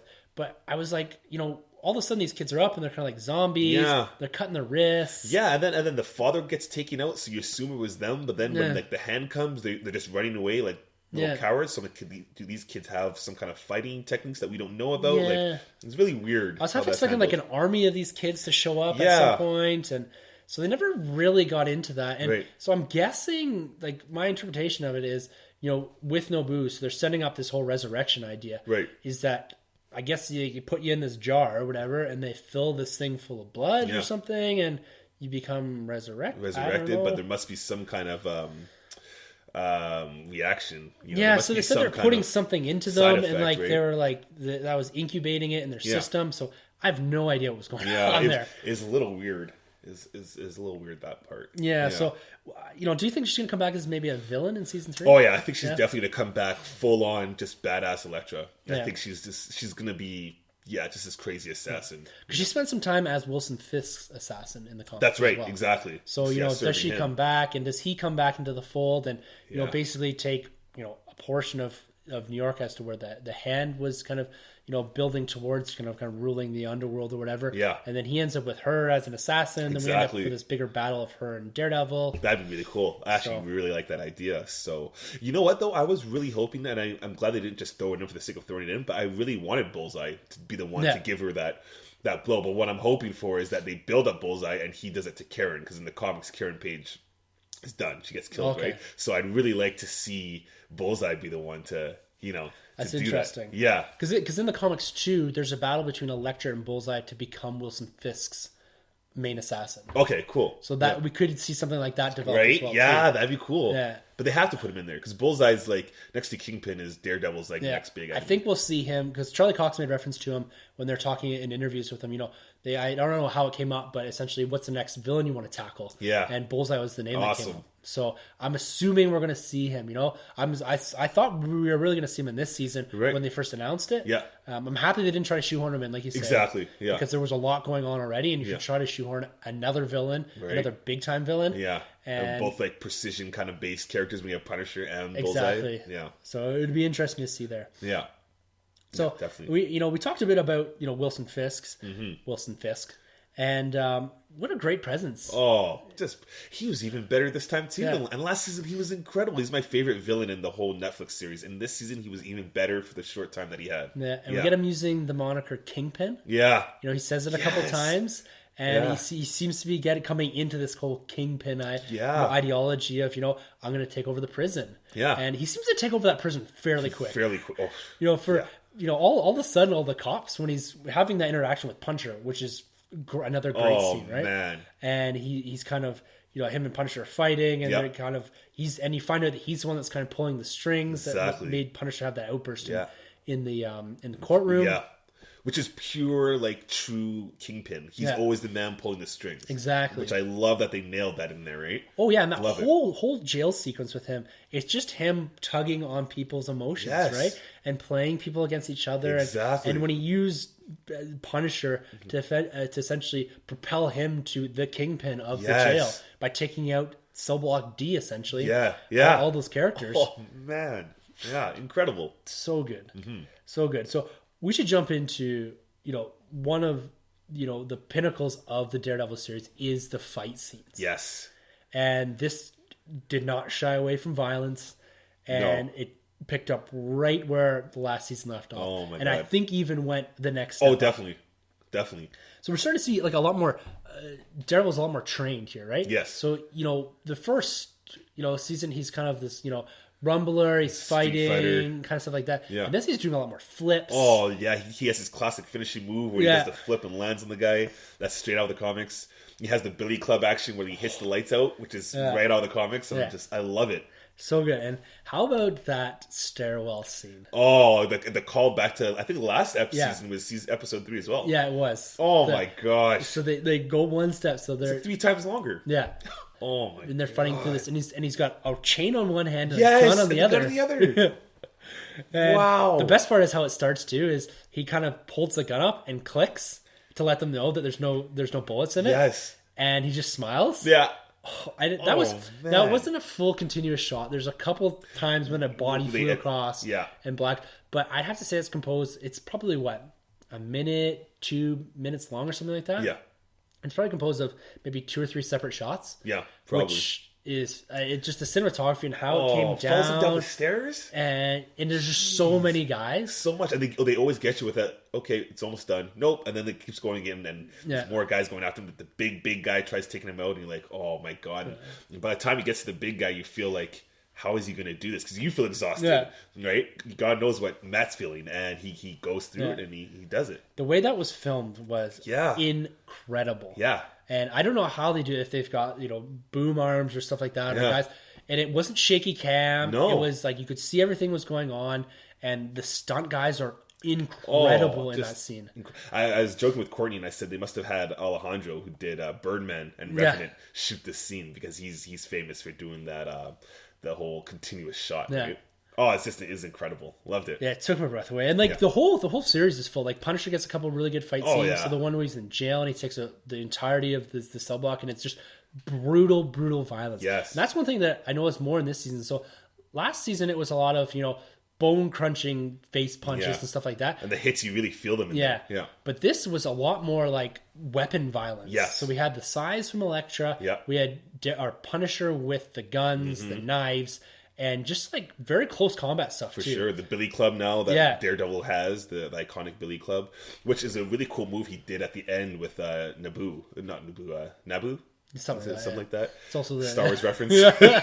But when he does the finishing move to him with the billy club, Yeah. I thought that was really cool. And it's really cool that we got to see just enough swinging action from Daredevil, not to be like, oh, this guy's not Spider-Man, but just enough to be like, he can maybe do that. Yeah, exactly. Yeah, it was a cool reference bringing in Melvin Potter and we haven't talked about costumes yet, but we can jump right into that after we talk a bit more about some of the hand fight scenes. Yeah. But it was really cool to see him using his weapons. I love it. Yeah. I love it. And when he... Did he use it? Yeah, I think when he used it when he saved Night Nurse, when she went out the window and he went up there, that was done so well. Good. It's great. That was reminiscent of the Joker Batman scene, right? Yeah, he flies out the window. Yeah. It's hard not to draw parallels to those of those two characters. For sure. I mean, Frank Miller took them both on too, so they're so similar. Exactly. Yeah. And so, towards the latter half, we see a lot more fight scenes with the hands, a lot of ninja fight scenes, and we talked a bit about it was Daredevil trying to figure out how to fight them in that, and a lot more flips and jumps and very acrobatic. Like they must have worked for months on the choreography for some of these scenes, right? For sure. I have one nitpick, and I know it's minor, like it can't be perfect, and it doesn't really bother me that much. But there are a couple times you notice Daredevil's taking on this guy, and you can see the hand in the background just kind of waiting. Yeah, and it's like just jump in there already, and they wait for their turn to fight. There's a couple times where my wife was sitting there, and she's like, there's 15 guys around. Why don't they all just jump in? I was like, no, it's an honor thing. Like Namus told him, like sold. I like that. Yeah. Stay back. I got this. This is my fight. And there's all these guys with these huge katanas. Like one guy can just reach in and go whoop. His head off. That's a really cool scene too. When Daredevil, actually, I guess it's just Matt Murdock, took on the young kind of hand guy. And he shot him with the arrow, but then Elektra came in and just finished him off. Like I was like, "Wow, that was awesome." Yeah, so we had a lot of throat cutting too. Yeah, like, a lot of that blood and just a lot more than last season. So again, this is very much rated R. Like definitely. No swearing or anything like that. Yeah. Frank getting drilled by the Irish guy. Wow, and that's a lot of stuff that they usually do off screen, right? It's a lot. It's very implied. Like you have the guy with the drill, but they showed his foot, and you hear the bones crunching. Oh yeah, I don't know how he ever walked again. I know. That's brutal. And even the Irish guy, when he was first introduced, and he takes out his buddy in the eye, I was like, wow. Yeah, and he gets a shot of, I think, whiskey after that. So that's interesting. Yeah. So always a big thing with comic book TV shows and movies like that is the costumes. Yes. And how they're pulled from the comics and portrayed in, particularly in the Netflix series, a more grounded and grittier, we'll kind of use these terms here, universe. Yeah. The cinematic universe is a bit more, pulling directly from the comics. We get some more of these brighter colors. For sure. And this, it's a little more toned down. What did you think of the revamped Daredevil costume? Loved this costume. Yeah. I love it. It's John Romita Jr. I know you're not a fan, but I loved it. I love the eyes, how they did them. It's just like that kind of like that clean red shot or lens. And it had a little bit more flexibility, and it's actually molded to his body. It looked like this time. It didn't look like he's just wearing like this football jersey. It's actually molded to him. It gave him a lot of flexibility, and the color really worked. In those shots where it's dark, the red still kind of shines just enough to be like it's a red figure. Yeah. I love this costume. It's one of my favorite MCU costume designs. And they've revamped the helmet as well. Exactly. So they did the very similar thing they did with Captain America and Avengers. They took off the ears. Yes. Because before it looked like almost like a motorcycle helmet-ish sort of thing with the big ears. And they've taken that off and exposed that part of him and streamlined it. Yeah. And it looks fantastic. It's awesome. And they fixed the nose because the nose was an issue. Yeah. I think they fixed it on both costumes because in season 1 it looked not so good. And then this season, his original costume was still fixed with the nose. And the second costume just looked incredible. Yeah, it was really cool how they kind of, they played up like, oh, this helmet's busted. Yeah. That scene where it was all kind of fixed. Yeah. This is why he's getting the new helmet, right? It wasn't just like, I don't like this anymore. It's like, it's not. It's more of a functional thing. Serves a purpose, right? Exactly. Functional, like you said. And I really like the guy they have. That tailors his costume. Yeah, Melvin Potter. I think he was in Christopher Nolan's Dark Knight. Actually, wasn't he? Was he? I think he played that evil psychopath Zex or whatever. Oh, interesting. If you guys out there know what I'm talking about. But I really like the idea of what he did for him. Giving him the Billy Club, hooking up Elektra. Yeah, loved what they did with him. Yeah, he becomes a gladiator too. So when he pulls off his t-shirt, so that's the gladiator symbol. Right. And he picks up the saw blade, and that's part of his whole shtick as well. Cool. So, and I noticed he's a big dude too. Yeah, he's a really big guy. Yeah. And so it'd be interesting to see if they develop that character. Okay, so I was wondering because he did that whole thing, and I was like, what's going on with this? But that's cool. And I'm not super familiar. I just went on because he opened it, and I knew who who the character was, and Yeah. one of the first images when you Google is that same symbol Nice. on his chest, and That's sort of really cool. So, and like you said, yeah, he hooks up Elektra. She gets more of a functional fighting costume, Definitely, yeah. with maybe some more stab-proof stuff, but Yeah. still a lot of exposed skin. Yeah. But- didn't really work out for her, really, I guess. No. And then my favorite costume is we alluded to it before when we were talking about Punisher there. Yeah. Was when we finally get Frank Castle in his man. long trench coat, Yes. the white skull, the body armor, Perfect. all that. And I got giddy when he went into that back room with all the guns in The that. barn or whatever, yeah. And then you saw the vest. Oh, and man. it looked, you kind of see it. You could see the Punisher skull in it. Yes. I was just like, like, Yes. this is incredible. I can't believe that they're like, no, they found a way to make these costumes believable. Yeah. Like, it's not just a guy being like you said, like, here's a t-shirt, or I'm going to spray a skull on my chest and stuff like that. Yeah. And so I thought that was really cool. I thought they were going to go away because in either the Iraq or Afghanistan war, Yeah. a lot of the soldiers, and this is in that movie, I think, when they kill Bin Laden, maybe one of them, where they use the Punisher skull is one of their symbols. Oh. I can't remember what movie that's in. Anyway, so but in the actual war, there's a lot of soldiers that had that Punisher skull sprayed on their chest. And I thought they were going to pull from that. Right. And be like, oh, this is something that they've carried through and whatever. But no, I really liked how they came up with it. Yeah. It wasn't like, and they waited quite late, and I was like, Yes. you get a little glimpse, and then you get a really nice glimpse when he makes his return back. Definitely. Back up on the roof there. Yeah, and I love, when he's up on the roof and he's making his shots, and he could take out that guy, but he leaves it, and he whispers something to Daredevil, only knowing that Daredevil could hear him. I'll see you around, Red. Exactly, knowing that he could hear him, right? So I really like that. Yeah, I like the chemistry they have and the friendship. Yeah, they that's kinda awesome. Made, right? Yeah. Yeah. So leaning into that a bit on this final battle. So Yes. there's a lot of build up. We knew something big was happening. And what did you think of the final battle as far as, a culmination of this kind of hand chased Daredevil Elektra sort of thing? Did it go the way you expected, or were you expecting something? No, more? I did expect a little something more. Yeah. Again, season 1, the final battle between Fisk and Murdoch was a little low for me. And they kind of did it again in this one. I mentioned I did like the whole Billy Club thing that he did. Yeah. And I thought that was cool. But besides that, it was nothing else that we haven't seen. We've seen a lot of those fist fights already. Yeah, in this exactly. season. So I wasn't really blown away. And again, when Elektra went down, everybody stopped and paused and watched those two kind of figure things out. So it wasn't my favorite. It wasn't my favorite episode, actually. It wasn't a bad episode, but it wasn't like my favorite, right? And the fight scene as well. Yeah, and I'd have to agree. I was expecting, so they show these images, and they have this moment in that stairwell, right? Yeah. There's all these hand guys below, and they show like must be 50 or so these other guys jumping on the roofs and that. Yeah. I'm expecting this massive battle, Right. and we only get 10 or 15 hand soldiers that they actually fight. I don't know where the rest of them went, and I know maybe people wouldn't have liked this or whatever. I was fully expecting a Punisher, Elektra, Daredevil full team up back to back. Oh, for sure. I would totally love that. Like almost Avengers-esque. Right? Yeah. And as soon as I saw all these hand soldiers running, I'm thinking, I'm going to my wife. I'm like, I know exactly what's going to happen. I thought Punisher was going to show up. Yeah. He was going to tell them to hit the deck, and he was going to mow down. Take out like 50 of them. Yeah. All of them. With a Gatling gun and just boom, boom, boom, boom. I was, and when the lieutenant's down on the ground, he's like, I want the big lights on here and here and here. Yeah. I thought it was going to be like this, like it's dark, and all of a sudden it goes boom, boom, boom. All the lights come on, and then they realize how many people are around. Yeah. And then Daredevil comes and just mows them all down, and then he's just like, I've done my piece, I'm out. Yeah. And then you have that last fight where it's is it Naboo or Nobu or something? I think Nobu. Nobu. That makes more sense. Yeah. And that's the way I thought it was going to go. So yeah. And I was really hoping for this like big team up. And I really wanted that too. We do get Daredevil. Or, I keep getting them.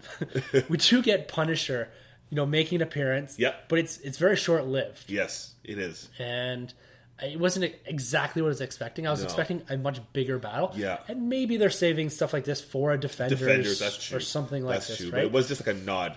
Yeah, exactly. It was like, I'm here. I'm here. I'll be around. And then you see the people notice him too, and he's kind of like this figure or whatever. Yeah, you're right. I think that would have been really cool to have, Elektra, Daredevil, Punisher back to back. You could have her throwing the side, you could have him shooting, you could have Daredevil whipping that Billy Club, and it would have been awesome. And just just that Avengers. Exactly. Scene, Yeah, right? I know exactly. You're going right around them in a circle, and they're kind of backed up into a corner. Oh yeah, I would have ate that up. Oh, yeah, that Definitely. would have I been would like eat that up. straight into the comics. Yeah. That's what I was hoping for. And Definitely. it didn't happen, which, I have to say, I have to agree. It was a bit of a relative to the other fight scenes, particularly some of the big ones. It was a bit of a letdown. It was a step back almost. Yeah. And so that was what that and the blacksmith reveal were my two kind of nitpicks. I loved it all. Yeah. But those are the two areas where I was kind of like, I was expecting a little more from that. Especially because when we saw Daredevil season 1 take on Naboo, that was an awesome fight. That was like really epic. And here we got a rehash, and it was like a downgrade. Yeah, of that exactly. Fight, so. Yeah, it was interesting because it's something that we had already visited. At what you're saying. So. What did you think of Stick finishing the job, though? That was cool. I thought it was kind of, again, it's one of these situations. Right place, right time. Like, why? How is Stick there on the right side of the building? And how did he get out of the chair? And it's fine. It's not something that you're gonna. Maybe it's good that Stick finished him off. Yeah, you do have looser kind of plot holes here, and I think that might be one of them. That he just all of a sudden showed up and was like, see you later. Yeah, but yeah, he's probably the right guy to finish it off. Yeah, again, that's true. Bit contrived, I think. But we had some cliffhanger endings here coming out of this. So we had the big fight, and then we have Punisher walking off. Yeah, and then we see kind of him go back to his house. Yeah. Burns it down, so disconnecting himself from the rest of the world. Yeah, he seemed to decide to take on the Punisher moniker. He knows what he's going to be. He's almost to some degree closed the loop on his family. Yes, he feels, I'm going to say, somewhat at peace with that he's gotten his revenge, but now he has his next task. So I think he's seemingly disconnecting himself from Frank Castle. Just embracing Punisher from here on in. And then we see him pull out the Micro. Yes. So Micro. So there's a nice reference to him in Agents of S.H.I.E.L.D. Well, at least you think, but he's basically kind of like his gadgets guy. Yeah. So he gets some weapons and stuff like that. So I think there's a little Micro thing as well with Karen Page we saw too, wasn't there? Oh yeah. And then also we have we already talked about Elektra. And this whole resurrection thing. I know we talked about it last week. There was a very, very small part of me that was thinking, she's going to turn into a Skrull. She's going to turn into a Skrull. And I was like, oh, what if they got Robert Downey Jr. to show up and Hank Pym or something? And I was like, oh my God, this would blow my brain apart. Blown. If all of a sudden, she's just laying there.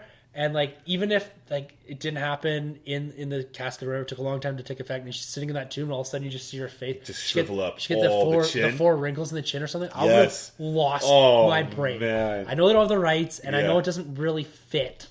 But I was like, there's a small... Because in the comics, it's Elektra. This is the first one. Yeah, exactly. And I was like, could they do it? Oh, yeah, it would have been incredible. Oh, that would have been just incredible. So, how do you rate this season compared to last season? Yeah, I preferred it more. I like this season more. I think last season I gave it about a 7.5. It's at that point it still wasn't my favorite superhero show on TV. I was actually still a Flash guy. I love that show. Going with this though, right now, this is probably a solid 9. I give it a 9. Yeah. Yeah, I'd have to. I'm right up there with you. Yeah, too. I love it. I don't know if it's because it's so fresh, right? Or because I didn't go back and revisit Daredevil because a lot of time commitment already. Yeah, for sure. But I think because we're out of the origin story of Daredevil and we're in full costume and we're into beatdown brawls and they're advancing the story at a breakneck pace. Yes, I think that's why I loved it. And the introduction of new characters and stuff like that. Oh yeah, I'd have to agree. This is my favorite single season of any comic book TV show. Yeah, definitely. And I really love the bridging of the gap between Foggy now working for the firm in Jessica Jones. What's her name again? Hoger? Yeah, Hager. Hoger? I don't know. But I love him working for that firm now. Whether that's going to last, I don't know. But I like how we're probably going to see Foggy show up in Jessica Jones season 2.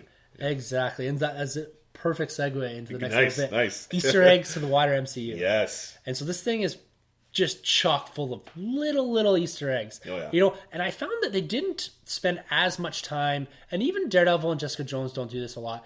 It's very, very subtle references to the larger cinematic MCU. Exactly. Right? Whereas shows like Agent Carter and Agents of S.H.I.E.L.D.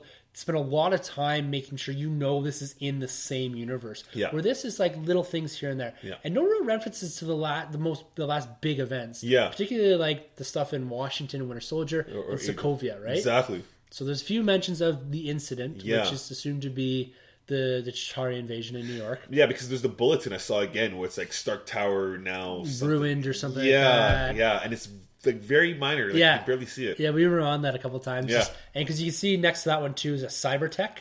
Yeah, I was wondering about that. So Cybertech's the company that is involved in creating the Deathlock program, which is the Deathlock is in Agents of Shield. Oh, okay. He's the bad guy, isn't he? He's good and bad. Like he's the guy. He's kind of like he's almost like Cyborg. Cyborg, right? Yeah, exactly. Yeah.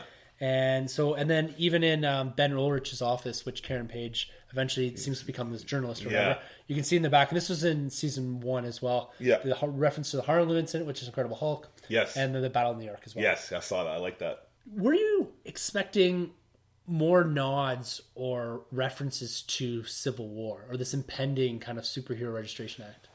Yeah, no, I wasn't really. I was expecting a little bit more tie-ins to like Luke Cage, Jessica Jones. I was expecting more stuff in the TV realm as opposed to the movie. Yeah.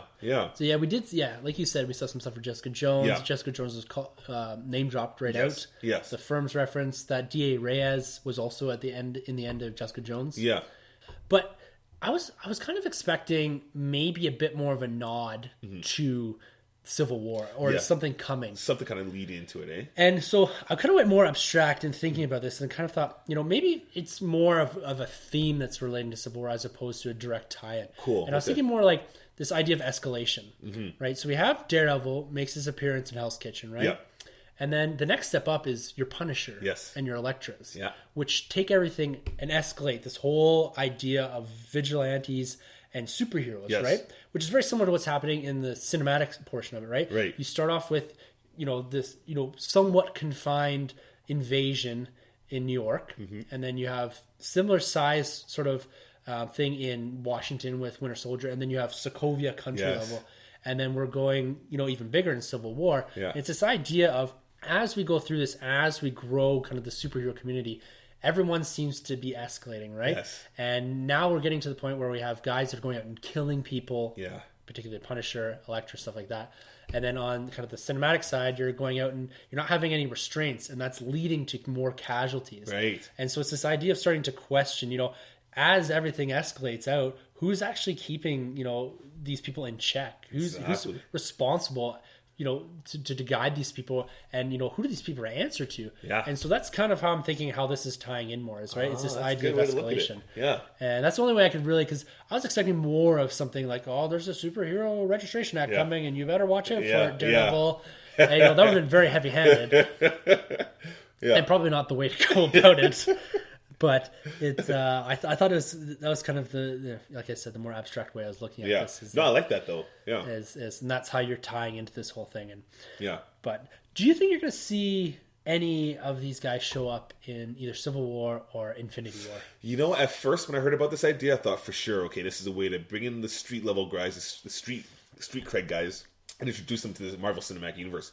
But now as I think about it, I don't see it happening. I don't see Infinity War. I don't see them Cap being like, calling the reserves and calling in Daredevil or Jessica. I just don't see them taking on these guys. I think they're going to keep them pretty separated. They'll drop little hints, but I don't think we're ever going to see Matt Murdock team up with Spidey. As much as I dropped the idea the other day, and I love that, I don't think we're going to ever see them join. And as big as characters these are, I know a lot of people love these guys, but I don't think we're going to see them on the big screen.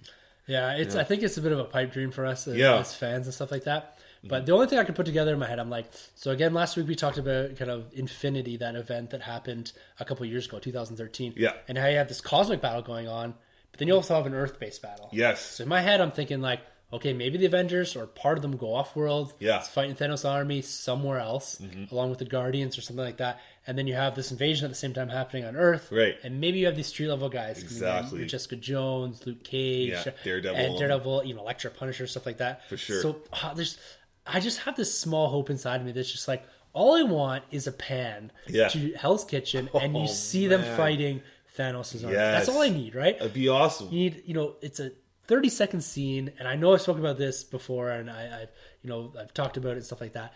But as we build towards this, and as the love for these characters grow, it's going to be so hard to keep them out of the films. Exactly. But it's tough too, because Daredevil's doing such a good job of keeping like big time powers away. Like, they're trying to balance out the mysticism. Yeah. And if you were to show like an alien come in there now, it's going to throw everything off, because it's like the writers work so hard to keep this world very Christopher Nolan like, and then a movie comes along and it's like, boom, there's a scroll, and then you're kind of like, wait a second. So how does season 4 work now after they just took on?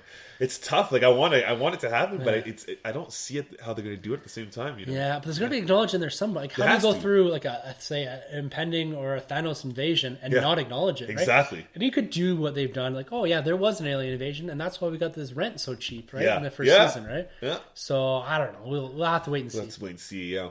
Yeah. I think they're going to focus on the Defender building. Yeah. And we'll see how that works out. So we got another piece kind of at the end of, if you've kind of made it through all 13 episodes, right at the end we got a little teaser, Luke Cage. It's on YouTube now. Yeah.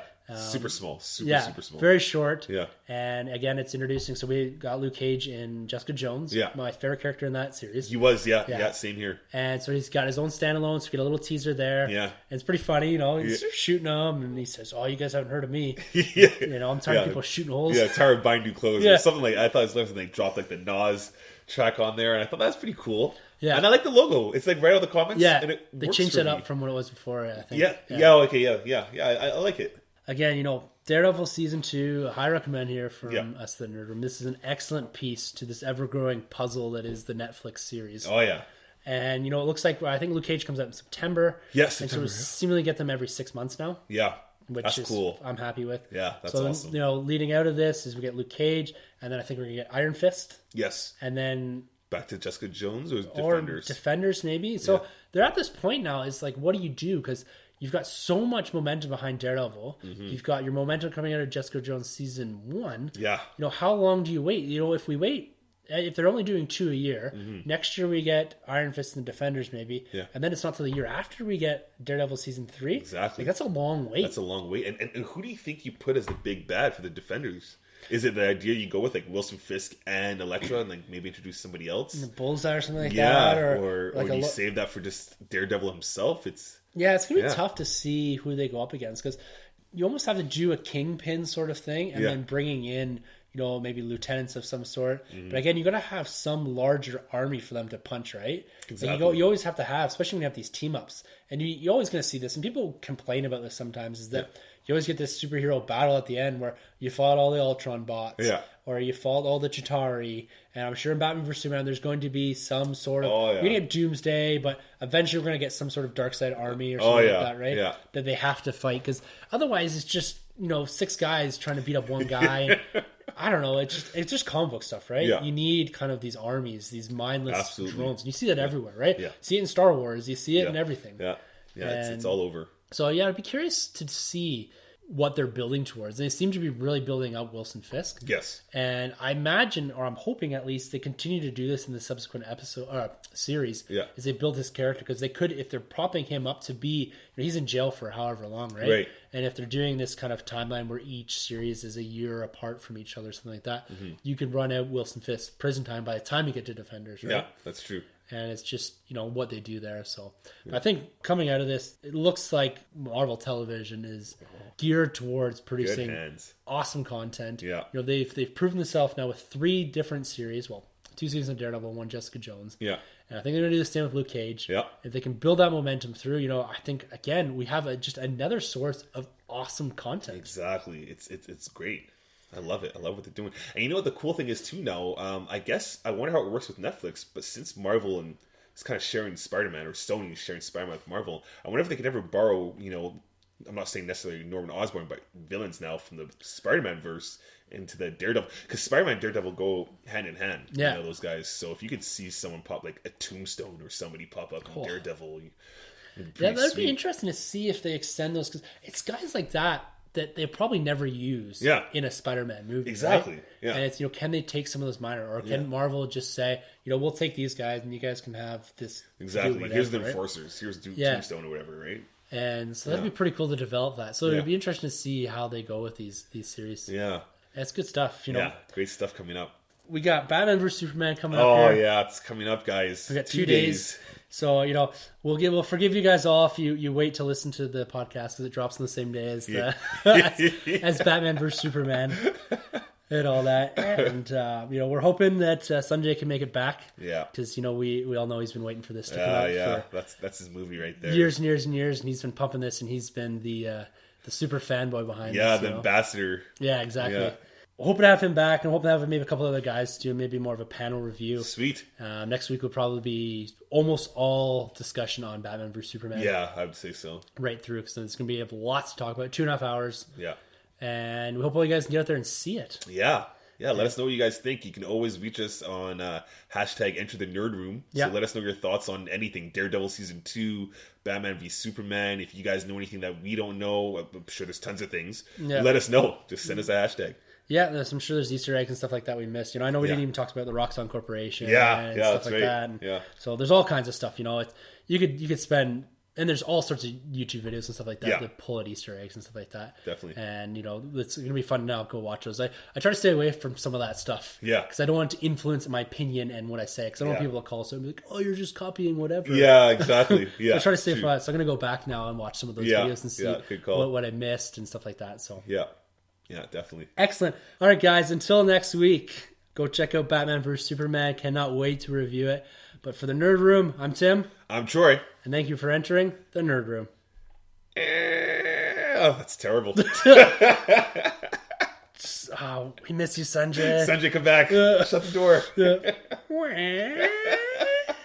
Oh, man, that's awful. We're out. Don't forget to subscribe and rate and review us on iTunes. You can find our hosts Tim, Sanjay, and Troy on Twitter at TheNerdRM1912Podcasting and Troy, TheBoy87.